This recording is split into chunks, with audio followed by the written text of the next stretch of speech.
পরে বলল সুজয়া খারান, নিয়ত বান্ধেন, এটাও সালাত করার পদ্ধতি।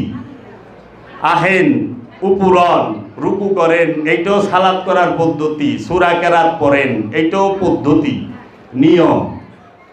আচ্ছা আহেন একদম অষ্টাঙ্গ একখানে করে সেজদা করেন, এইটাও নিয়ম, পদ্ধতি।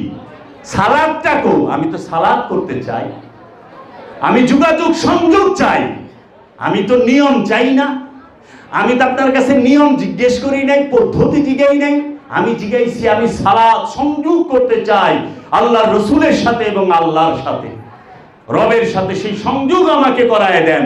আপনারা সংযোগ না করায়া আপনারা আমাকে কিছু নিয়ম কানুন পদ্ধতি শিখায় দিলেন, এটাই কি সালাত? নেভার। সালাত যখন হয়ে যাবে তখন ওই যে আল্লাহর হাবিব বলছে সালাতু মেরাজুল মুমিনিন, সালাত হচ্ছে মুমিনের জন্য মেরাজ। আর